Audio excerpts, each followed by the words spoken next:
All right, welcome back to another episode of Cameo Podcast, the latest episode I've ever recorded, which, you know, it was totally my fault. It was my scheduling, and I appreciate Alison Klie. Yeah. I almost messed up, my gosh, for meeting with me this late, even though it's not too late at all. This is another civic election podcast because I'm trying to chat with any of the city council candidates or mayoral candidates that are willing to chat with me. And so far, I've had a good uptake, so I hope you guys are enjoying. And Alison, congratulations on throwing your hat into the ring of something that traditionally hasn't had a lot of a younger influence in. Yeah, not much. I think I got Donovan Cavers beat by 1 year. He was 26 when he ran the first time. Yeah, so I'm 25. 25. So yeah, I win.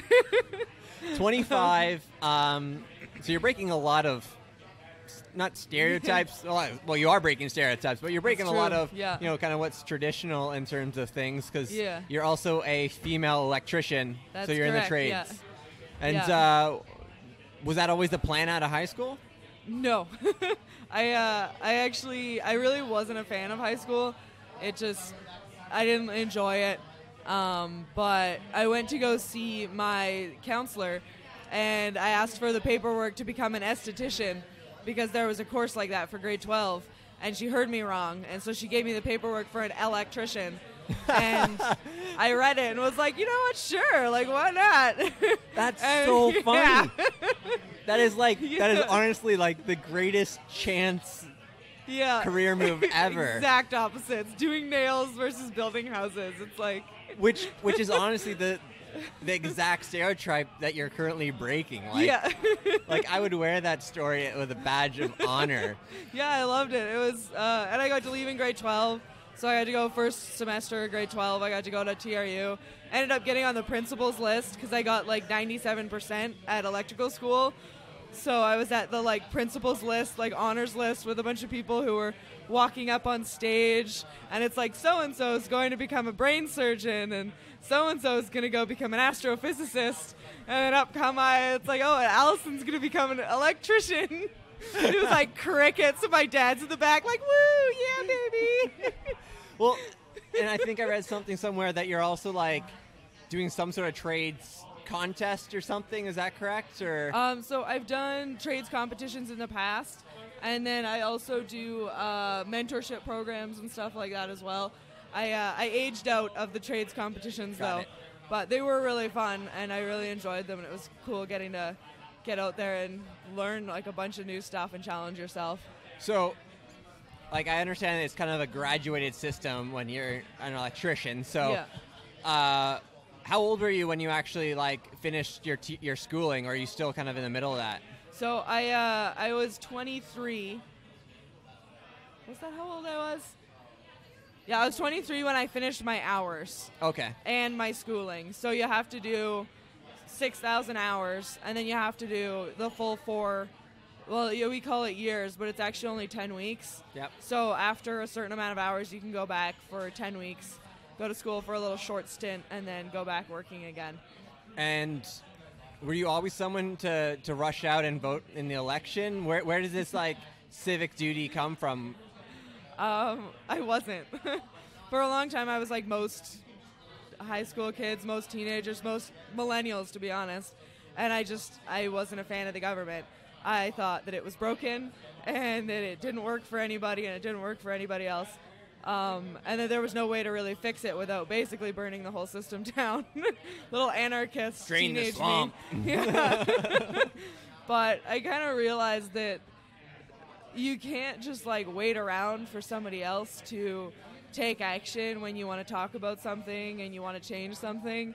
And you have to eventually step up because if you're not willing to do it, then it's unlikely that other people are willing to do it either. So I finally decided, it's what, I'll start paying attention. I'll start learning more about what's going on. I'll pay attention to what's happening, not only municipally, but federally and everything. The whole Trump election was always fun to catch up on, but... Absolutely. Yeah.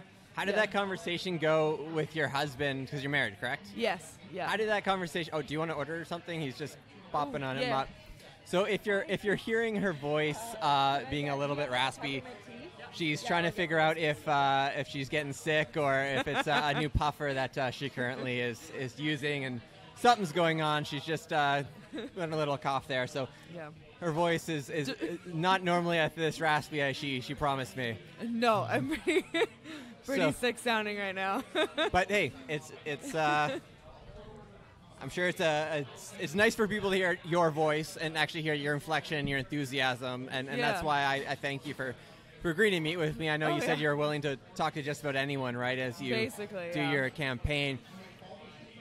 As another young millennial who's married, how did the conversation go with your husbands that you wanted to run for city councilor? Well, the first time we kind of just talked about it lightheartedly, and a lot in my past, I struggled with self-confidence issues. Like, I really had a lot of body positivity issues. I wasn't good at speaking my mind. So him knowing that history, he was kind of shocked when I first brought it up. And then a couple months later, I brought it up more seriously, and I told him all the reasons why I thought that it was something that I wanted to do. And he kind of realized that it's like, oh, yeah, right. Like, she's changed a lot from, like, when we had first met. Like, I've grown so much as a person, and he's been there supporting me the whole way, finding my voice and finding my way through all of this. So he's right behind me, supporting me more now that he gets it a little bit, that it's like, yeah, I want to be heard. I want to be a voice for others who maybe can't step up or don't have the time to. Yeah, and do you think part of you finding your voice and that change in yourself is part of the fact that you are a woman in trades? Definitely. Yeah, I was really bad at it at first, having to speak your opinion in a group of not only men your own age, but men who are much older than you. A lot of times you have to speak louder, and you have to speak multiple times so that people actually hear your opinion.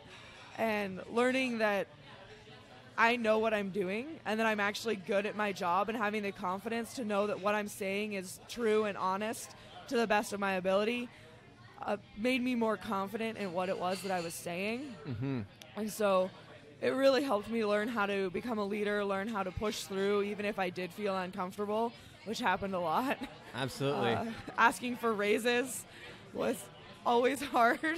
Oh, it always is. It sucks no matter who you are. I'll let your voice take a little breather, because I can hear it starting to get raspy. There's water next to you as well, if the tea's too hot. So Alison and I, we connected online initially, and then by happenstance ran into each other, which was nice, because it's always nice to kind of have a little bit of background of who I'm meeting with, and having a easy, casual conversation before putting in front of a mic, and especially since, you know, her words might be few today, because she's definitely having to talk a lot more. How was the All Candidates Forum for you? Did you attend? Yeah, I did. I thought it was really interesting. I did acting in high school, so I'm pretty comfortable getting in front of a crowd and kind of doing that sort of thing. But having to come up with your answers so quickly was really kind of unique and a little tough. Yeah. I was excited to get the Kinder Morgan question, because obviously, being a tradesperson, I've done amazing amounts of research into that and into the project and into what it entails. So I was excited that landed in me. But then I was up against Stephen Carpuck, who has all this forestry information, and I got 2 questions about heritage trees and annoyance shrubs, and I had no idea what they were. And I was like, oh, well, I guess he knows. Yeah, because he was a forester before becoming a chiropractor, which is the craziest transition that I think I've heard. But I think that's kind of interesting how you can change. Yeah. And yeah, the Trans Mountain thing, like, I've no idea, like, I was always on the stance of, like, yeah, I should have gone through, you know, but I'm flipping back and forth all the time these days, like, especially with unions, right? You know, I don't know how I feel about unions, because I feel like I've lost opportunities because of them, but I've also know friends have been had jobs protected because of them, right? And in this day and age, as someone who's part of a union, right? Yeah. How do you end up speaking for everyone? Because really, are you just speaking for the union, or are you speaking for? How do you figure that out, right? Because you're with the election, Yeah. Well, I belong to the IBEW. Yeah. And then I also belong to another kind of all-encompassing union with my current job at Advanced Electric. Because right now IBEW doesn't have work. And so they're super cool about, as long as it's not on the blacklist of companies, you can go and you can work for other companies. But they're supportive, but they're not overbearing. Okay. They definitely don't expect me to change any of my opinions on what it is that they want. Like, I'm not there to push their agenda at all. Yeah. They just kind of, they support me because they see the drive that I have, because I go to their meetings regularly. I do volunteer with them. I go and I connect with the other women, and I help them to get more opportunities through larger government projects, because as a woman in trades, we need unions a lot more than men do, because a lot of times the men, they don't need them anymore. Unions were around to get those fair wages, to get the weekends, to get the proper working hours, but now that's what women and people of color and people in the LGBTQ community, now they're the ones who are fighting, and they're the ones who need the union. Yeah. And so that's kind of where that disconnect sort of happens now, with how people don't think we need unions anymore. Yeah. But it's just simply because a lot of those people have grown past needing the union. Yeah. That's a refreshing answer, because I can see myself aligning with that. Yeah. And it's refreshing that you said that. Is there a lot of LGBTQ people in your line of work? Are you? I've met a few. Yeah. It's mostly in the women, because I feel like women are a lot more willing to talk about the fact that sexuality is a little bit more fluid and a little bit more gray area. There's a scale. Yeah, the Kinsey scale. Yeah, and so I think women are a lot more accepting of the idea of being, a little bit bisexual or a little bit queer, however it is they may connect. But then men, it's still such a stigmatized thing for men, and they're still considered negative. So if a gay man was in trades, I can still see how he could be very discriminated against, because we use not very nice language in the trades. Yeah, it's curse words and swearing go hand in hand with the trades, and just I don't really care if you end up swear on the podcast. You're more than welcome to do that, but it doesn't seem like you're a person who needs to spice up their vocabulary, because you are well spoken aside from your raspy voice, which I'm currently just speaking to allow her to have a couple sips of water, so that we can kind of extend this conversation for the length that Alison allows me to chat. And as she pours herself another glass of water, I see that you have a vote yes to proportional representation badge, the Fair Vote Canada BC, which is something I've been struggling with myself. Yeah. Technically, I'm a registered BC Liberal. Okay. Which I don't know if I knew what I was doing when I signed up. I was supporting someone who didn't get the MLA position or opportunity or whatever it be, right? They got beat out by Millibar. So by definition, I'm supposed to reject PR. Yeah. And then in the Twitter sphere, I came across, this video of Christy Clark on the radio basically supporting it. Yeah. And so now I'm like, that kind of makes a little bit of sense to me, because what she says is she didn't support at the time because it fit her agenda, right? And now at this point, it fits the agenda of the politicians who are currently in power. And, I think answers and opinions can be fluid, that they can change over time. Yeah. But why do you wear that pin? Well, I'm a registered NDP because up until now you have to choose the party that best represents your opinions, whether or not those specific people do. Whereas with proportional representation, it takes that power away from parties and it gives it back to individual people who they may identify as an NDP, but they can be running on their own ideals and their own platforms. So rather than voting for a party or voting for a single candidate, and it's a much easier way for you to find somebody who you connect with more, who you align with more. And then with the ranking system, you can select who you would like the most, and then you can select your second choice and your third choice. And so you're more likely to find somebody who gets elected that you actually agree with, which is so hard now. Oh, it's definitely hard now, and Yeah. you know, the business community, right? Well, you know, you definitely see more of the Kamloops business community show up for the Liberals, and then you see a lot more of the struggling individuals, you know, with the orange signs on the lawn or whatever it be. Maybe that's even a generalization. I don't know, but I think it's interesting all the same, right? To see that, oh, Christy Clark was on the other side. Well, maybe I can jump to the other side now, and I'm still trying to figure out how it all should work. Yeah. And well, nobody wants to change the system that they won with. Totally. And that's why there's never really been voter reform, because if you've won with first past the post, why would you change it? There's no real incentive.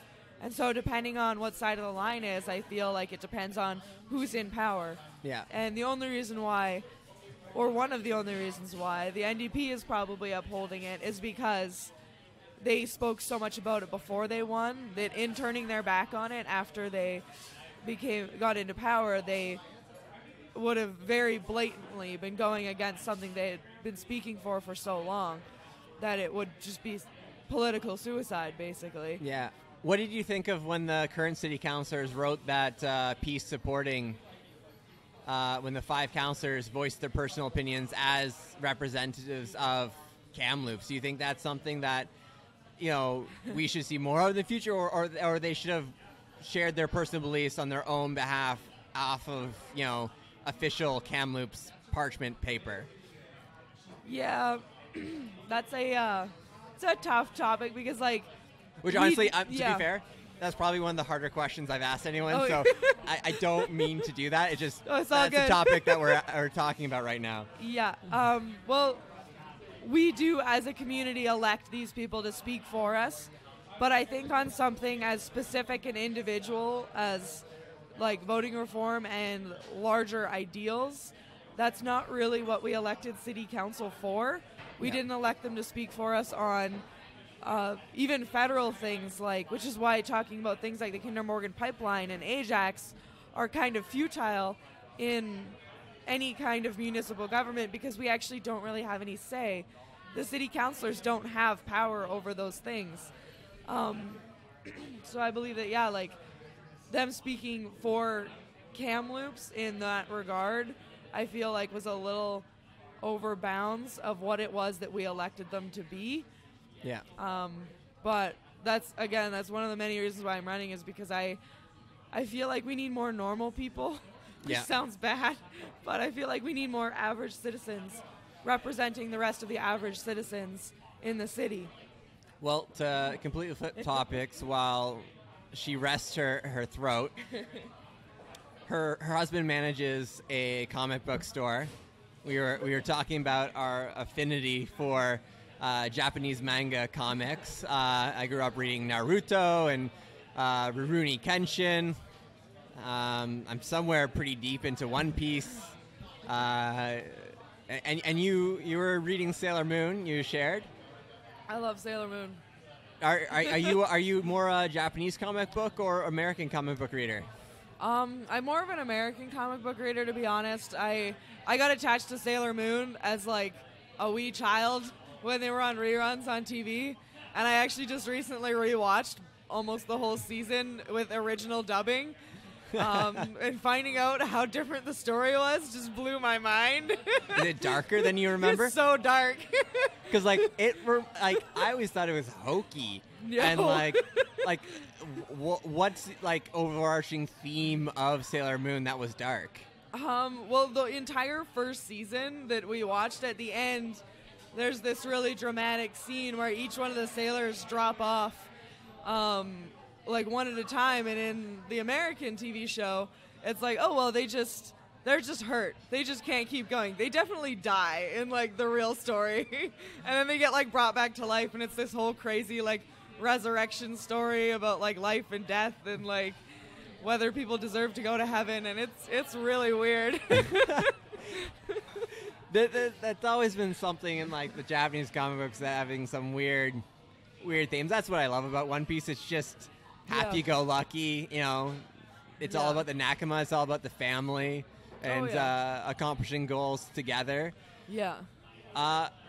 You're gonna be working with 7 other people if you know, things turn out the way you want on the 20th of October. Yeah. You know,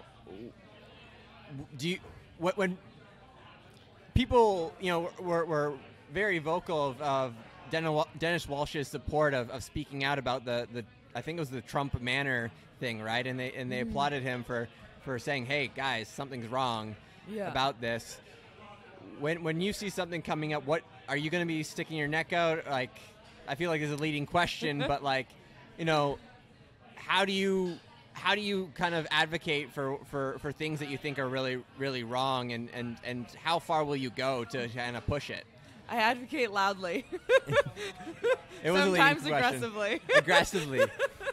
What do you mean by aggressively? Like. Well, I have very strong opinions on things like women's rights and stuff like that. It's with the whole like Trump versus Hillary thing, especially in a job where I was working among a bunch of men. Yeah. They would say things like, "Oh well, you know, they're both bad," and it's like, well, one is clearly a lot worse than the other, but you're a man, so it's not worse for you. It's worse for women. It's worse for people that I know in the United States who are female, who are trans, who are a part of the like LGBTQ community. Like, I'm afraid for them, and so I'm very vocal about it, and I shut them down immediately at work, and sometimes it puts them off, sometimes they listen to me, but if there's something that I see as clearly being something wrong, especially when it comes to something that doesn't really affect you, somebody else's sexuality or sex doesn't affect you as a single person at all. Totally. Like, just continue with your own life. So in order to, I like trying to speak for those people, because a lot of times I feel like they're not given the podium. Yeah. And I'd like to offer that for them if they ever need it. But yeah, so like I speak up because a lot of times I just sat and watched.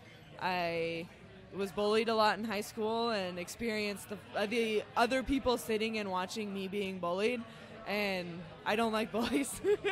Did you go to high school here? I did, yeah. Interesting. like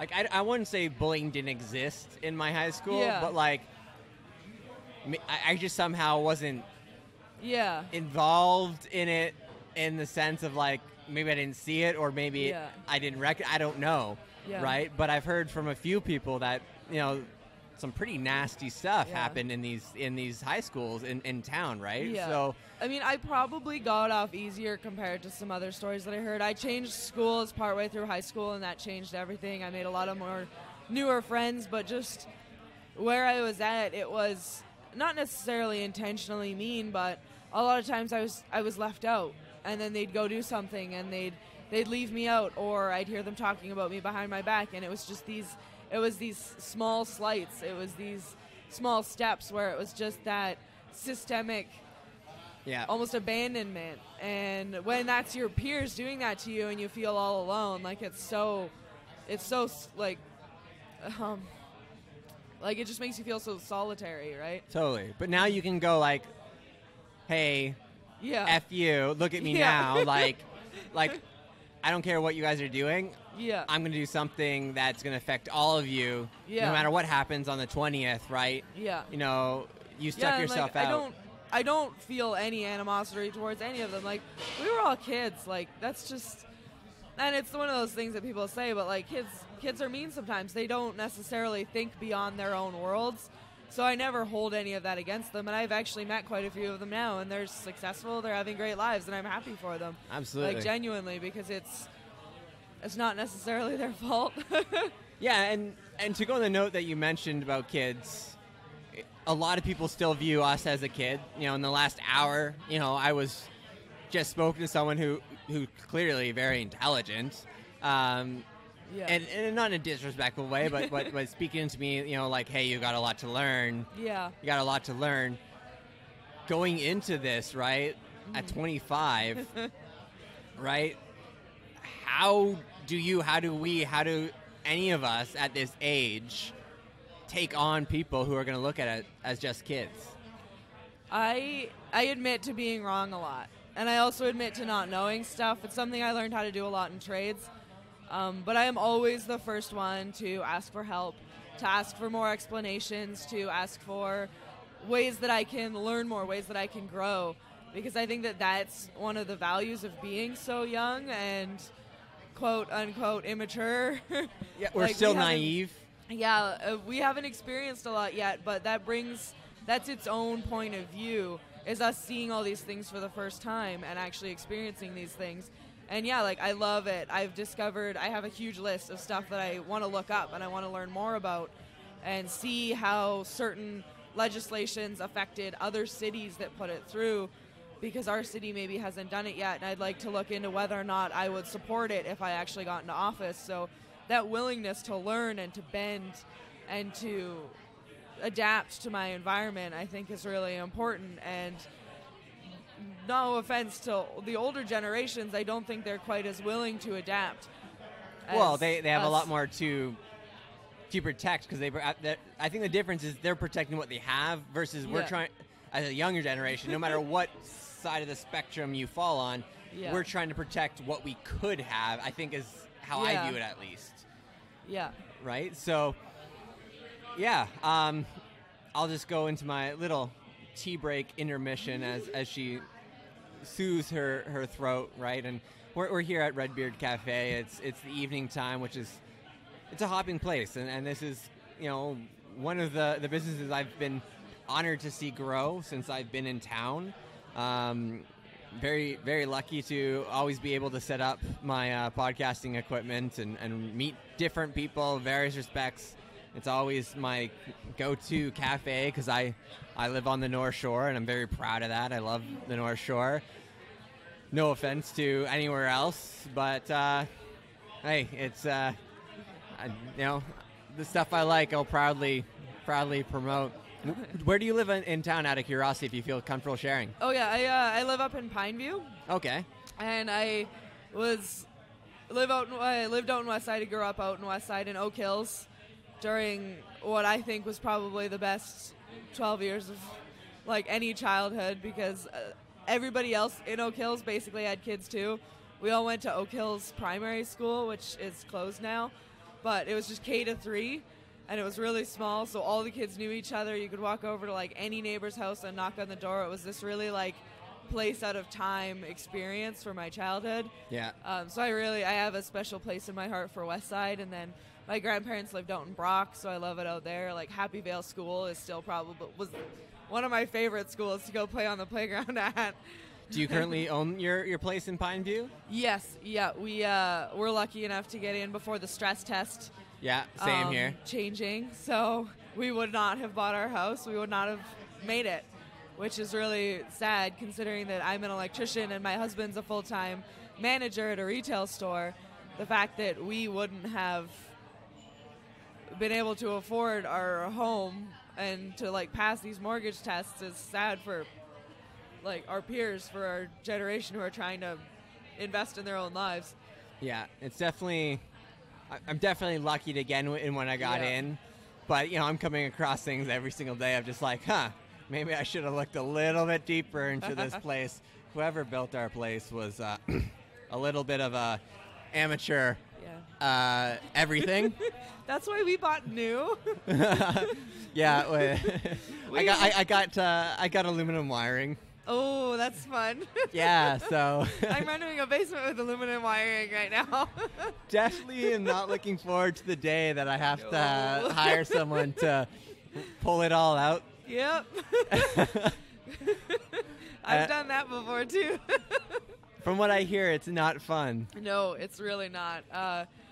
Yeah, we bought new because every time we went into a house, I would like look around and be like, "Oh, that's wrong. Oh, that's wrong. Oh, that's wrong," and we couldn't commit to spending almost $400,000 on a house that I was like, "We need $30,000 worth of work to make this something that I'm comfortable with." Because I know a lot of plumbers. I learned a lot through my trades as like plumbing, construction, like drywall, all the stuff. And so like I can point out everything wrong with the house when I go into it. It's terrifying. Yeah, we made one of the conditions of our like taking over the place, whatever be, right? That everything had to be pigtailed or whatever be, right? Yeah, that You can know, be pricey. because of the home insurance or whatever it be, right? And we're grandfathered in with like technically our stove is underpowered or whatever be, right? Yeah. And this is all over my head. Yeah. All over my head, right? You know, I get it. Definitely going to a professional when the time comes, right? Yeah. You know, the father-in-law is great at helping us here and there, right? But, you know. Yeah. Well, as long as it's like kept up and taken care of. The problem with aluminum wiring is when you start changing devices and pulling stuff off and on, because it bends and it snaps real easy. He was just explaining that to us because we just had to put like a new like fan unit, light unit in our master bedroom, which is in the basement because the house is weird. Yeah. Right. And he's just like, he was good about it, but he was like, okay. He looks at it like, yeah. They got an amateur to do this, right? Yeah. And so, I've run into some scary things in my time as an electrician. It's been interesting, but my father actually, like, after I finished my university degree, almost suggested that I go then into becoming an electrician into trades or whatever it be. So it was kind of like, I remember you telling me I couldn't go to trade school. Because you thought I was brainy and whatnot. Now you're telling, come on, like, I could have saved myself, whatever. I ended up here, I'm happy, I'm chatting with you. You know, what's something that not a lot of people kind of get to know and through the other coverage that you've had that you've always wanted to, like, share but haven't had the opportunity to? Oh. Huh. Can you say that louder? Sorry. What is something that you always wish someone would ask you to share about yourself or anything at all, but just because of the other mediums, whatever, right? You haven't had that opportunity to share. Yeah. That's a good question. My questions are kind of unfair because I don't have set questions. I just like this is rude. Ramble the conversation. No, it's all good. It's in itself like I'm trying to be unbiased, but it's just like how does the conversation go, and it is what it is, and it isn't what it isn't, and I apologize for that, and the audience luckily knows that.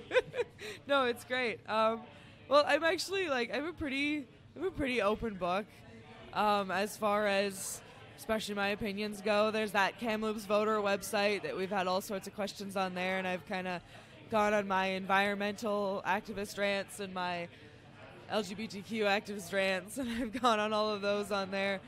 So I'm a pretty open book because that's one of the biggest things that I care about is transparency in government, because even getting into this was so hard. Just finding the information was extremely difficult. Finding out how to do it, what's involved, how much time you have to spend, like it's so shrouded in like secrecy almost. It's like they don't want you to know. And that's like it's third on my list on my posters and my cards, but it's probably the number one thing that I care about the most is it's like that, it's that transparency, it's that engagement. I felt disconnected from our own city because I can't I can't attend council meetings just because I want to. Like, they're at 1:30 in the afternoon on a Tuesday. I got work to do. Like, my company, at least, if I do get in, will let me leave work early, but that's one of the first things that I'd like to change is when these things happen, because... Or how they're shared. Yeah. And, like, you can't blame the city for not coming out and voting at referendums or forums when you hold them in the afternoon when the majority of people are working. Yeah. It's not fair. And half the times, like, when they...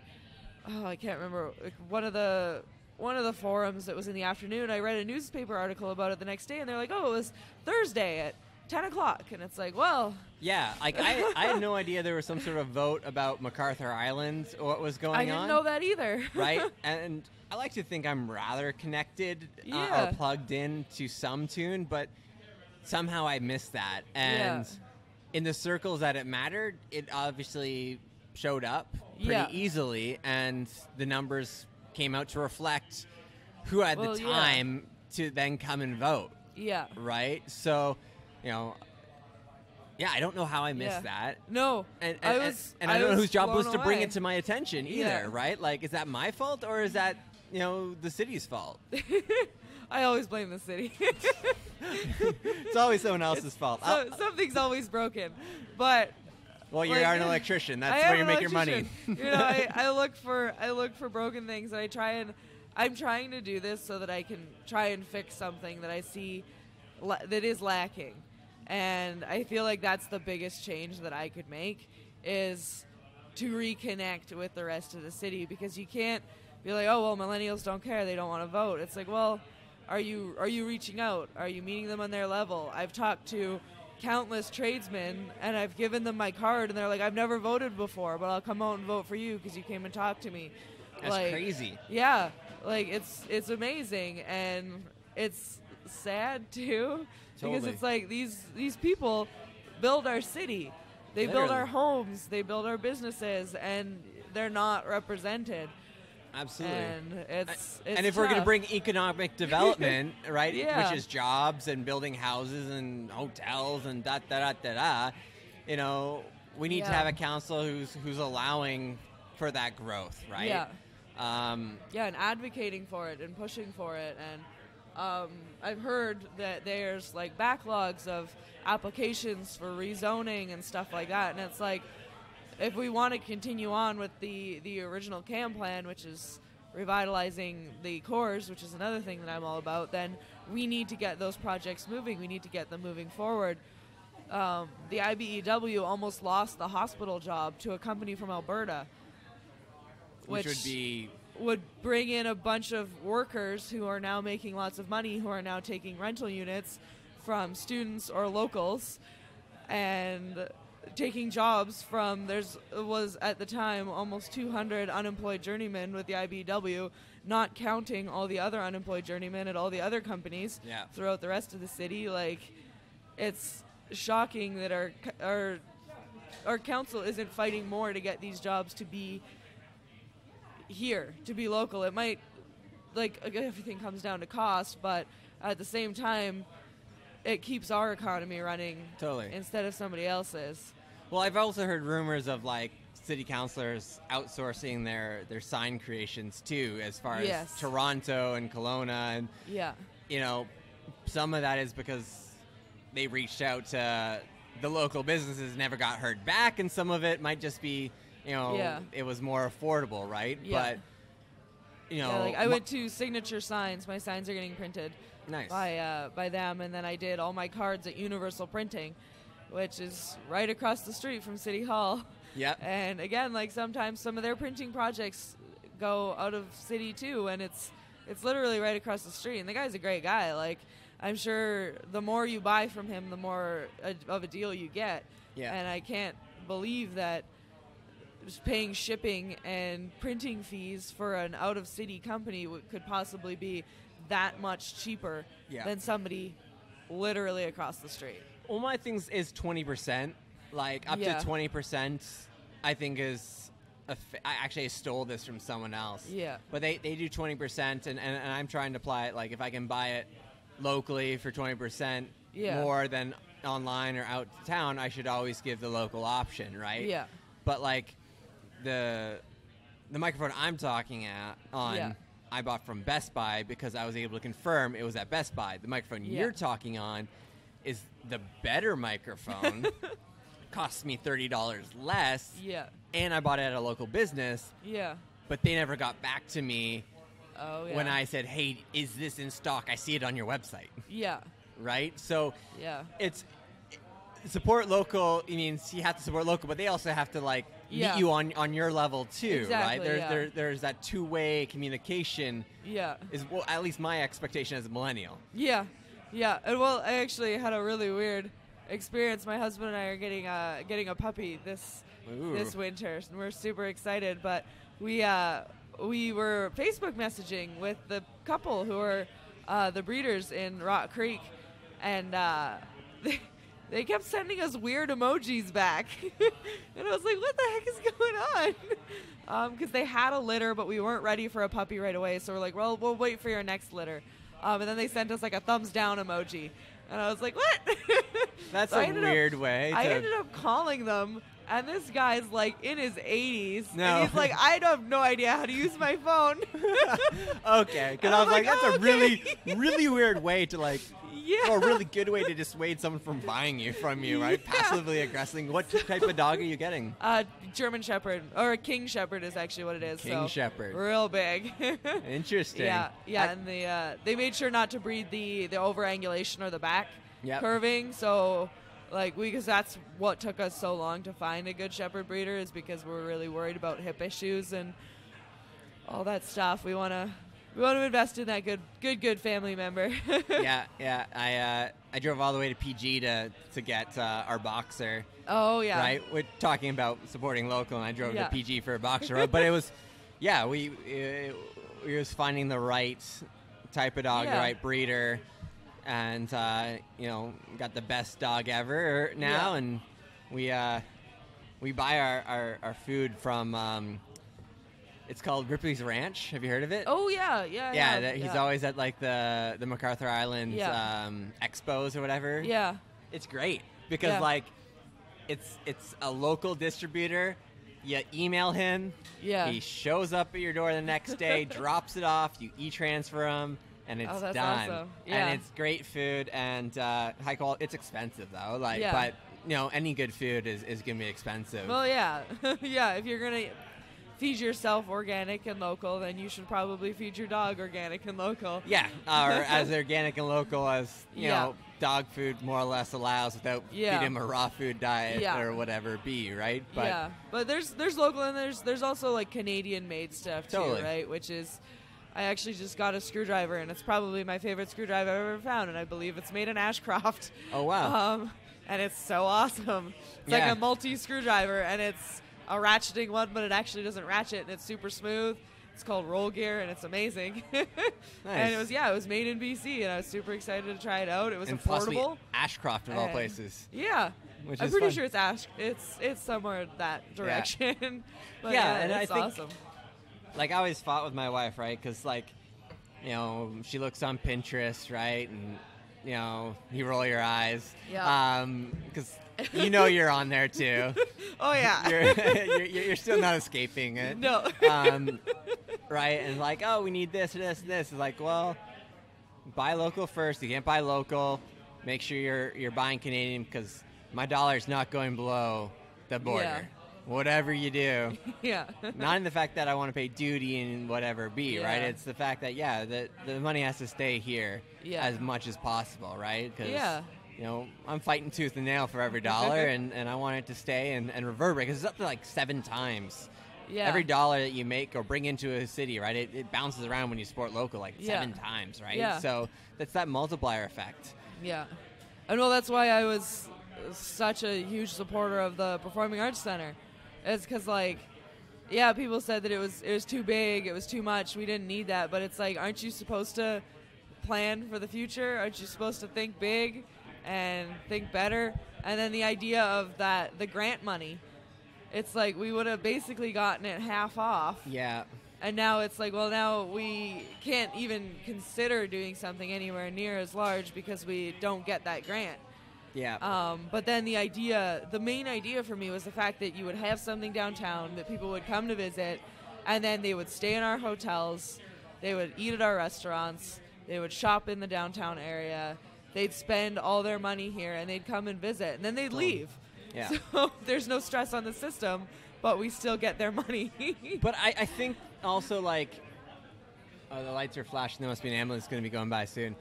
I think also people they only think about themselves, right? Like, rather than their grandkids, right? Yeah. Where somehow our generation is a little bit okay. Like, we've learned to live with less in a way. Yeah. Right? Apparently, we're also destroying divorces. Our divorce rate is much lower. Hooray! Hooray. Because we're not getting married as divorces, early. diamonds, and golf courses. Yeah, we're destroying so many industries. So many industries. But I think it's hopeful in that regard too, right? Because we do have to plan for the future, right? Like, yes. We knew that, Performing Arts Center is not going to pay off in 5 years or 10 years, like some people who were voting on that referendum. Yeah. All right, we can only blame ourselves for that referendum not happening because our generation wasn't showing up. I yelled about that online for a very long time. Right? Like, it's I lost a couple Facebook friends for that. Yeah. But It's going to be our kids' generation. Yeah. Right? My 6-month-old daughter, or soon-to-be 6-month-old daughter, who's, might have a ballet recital. Yeah. Or, in your case, a electrician contest or some. I don't know if they do that in a Performing Arts Center, but I don't know. But yeah, we'd have had like. Do you know who Gordon Lightfoot is? Yep, of course. Yeah. Okay. Some people look at me like I'm crazy when I talk about Gordon Lightfoot. Ask me to name a song, however. The only reason why I know is Pussy Willows, because there was a lady at the concert that kept screaming it. Play Pussy Willows. It was very funny. But his music is so personal and so beautiful that, like, he couldn't get into the Sagebrush because he would have sold it out easily. Like, he easily sold more than 600 tickets, but he didn't sell anywhere near enough to be in the Sandman Center, which is where it was. And so being in that huge, echoey hall and experiencing this, like, really personal, really beautiful music really did it a disservice. It was still beautiful and I still enjoyed it, but imagining that in a more appropriate acoustically designed setting would have just been like just that much more meaningful. The Sandman emotional. Center still feels like the Sandman Center. Oh, yeah. It's still a hockey rink. It's still a hockey rink. They don't let you dance. Like, I went to Great Big Sea. Oh, I was so sad. I missed that. Like, my wife bought me tickets, right? Because, if I'm to dance, that's kind of music I like to dance to. Oh, yeah. Get the spoons out. I don't know what it is about, like, this, like, Celtic storytelling, fun, Eastern Canada. Oh, yeah, just love good it. old party music, right? Yeah. The only actual, like, my wife, whenever she hears something even remotely that sound at, like, a wedding, she's like, go dance, go. Because I have this like, jig thing that I can do.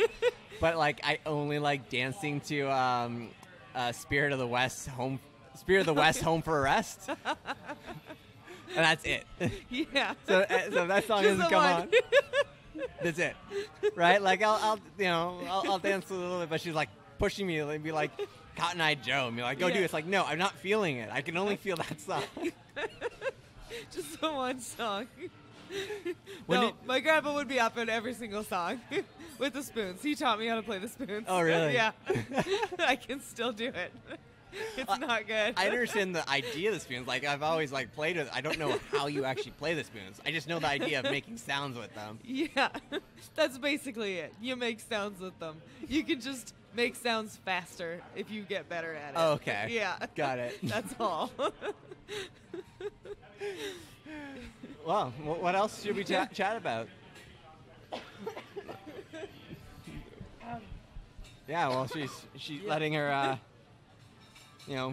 rest her voice a little bit. Yeah, well, actually, we're going on about 50 minutes. Yeah, we have a good little chat with only, a couple intermissions so that you can drink your tea. And, we've watched the rise and the fall of the busy hour of Redbeard. Yeah. Which is kind of interesting. Yeah.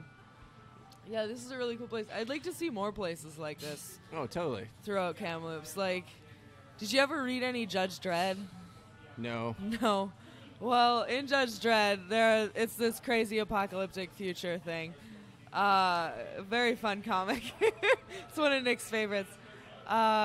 Nick is my husband. I'm not sure if I mentioned that or not. But there are these things called mega blocks in it, which are giant, basically self-contained communities, which this is not a good book.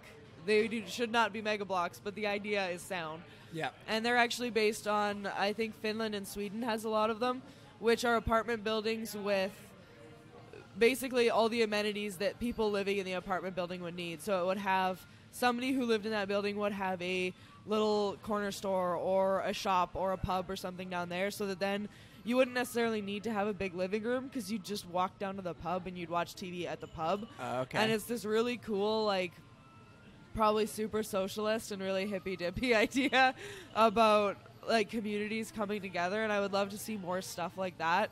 Like, when we do build larger apartment buildings throughout Kamloops, I'd love to see local businesses on the bottom so that then people can live where they work, and then we can actually find ways to support each other, and more young people can get the chance to actually spread their wings, not necessarily have to go to college and spend all that money. They could maybe look into starting their own businesses and investing in something unique and special. Have you read Mitch's Better Kamloops, I think it's Better Kamloops. I haven't read it, but I actually re-listened to that podcast because I was thinking about it the other day. I actually re-listened to that episode, I think 2 days ago. And yeah, like I love those ideas of like it's a manifesto that Mitch, who owns Redbeard, who's just sitting now at my 2 o'clock, wrote years ago about how he would envision and citing and stuff, and there is a Spark Notes out there that's about 30 pages to right. Otherwise, it's like a 200-page thing, right? But you can just see the passion of like youthful spark. Yeah. Right? And, as youth, I don't think we always get it right. Yeah. But we're more than willing to try and fail than a lot. Yeah, and well, with the expense of college now, it's almost why you're investing in something you don't even necessarily know if you'll like. And some people are lucky enough to be able to afford to do that. I went into trades because I knew I would never be able to afford college. I wanted to find a job that I could start right out of high school. Like, my parents provided everything for us. We didn't want for anything. But we also didn't have any, like, extras or anything like that, right? Like, we didn't have a boat that we would go out on the weekends. We didn't have that extra stuff. But I always knew that it's, like, I didn't want to go to college and end up in debt. I wanted to be able to, like, start off on that one foot. So now I have this really weird, like, mindset with money where it's like I hate being in debt. Oh. Tell me about it. The idea of going to school and like some of my friends, they have almost $100,000 worth of debt, and I'm just like, $100,000? How do you do that in Canada? You don't go to school in Kamloops. I have some friends who've gone to like a lot more expensive schools for a lot of very fancy degrees. My gosh, but yeah, like and 30,000 is the average. Yeah, and it was that on top of like their living expenses and moving and everything else that they just kind of all compounded, and now they're like, whoop. Now, I guess I'm stuck. Now go find a job with whatever crazy degree you got. I hope it was worth it. I was lucky. I was lucky. Like, I did 2 years of college out east in adventure tourism, in whitewater kayaking, rock climbing, snowboarding stuff, and then came to TRU for their tourism, which was a counterpart, right? And was able to get a 4-year degree, right? And by the third year, I realized, I like business. Yeah. Because I realized, being a raft guide is fun. Yeah. Does not pay the bills. No. Right? But also podcasting doesn't pay the bills either. But but it's something that you're passionate about and you can find time for, right? Totally. But, I am kind of like fun employed, self-employed, making ends meet at the same time. Who knows? We'll figure it out, right? Yeah. But just keep it on with a smile on my face. Well, exactly.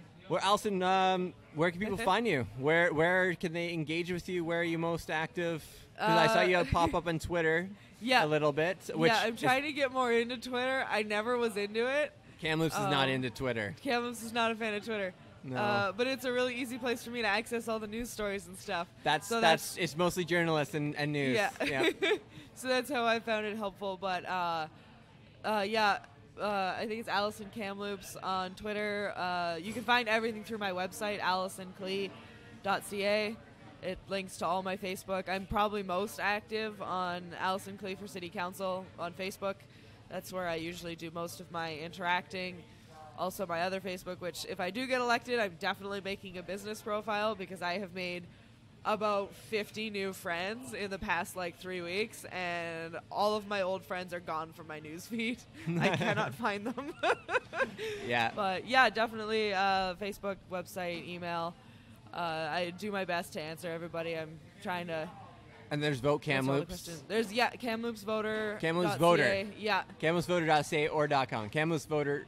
KamloopsVoter.com. Yeah, that's an online forum where you can go and you can ask any questions. All the candidates have access to it for mayor, school trustee, and for city council as well. So going back to transparency.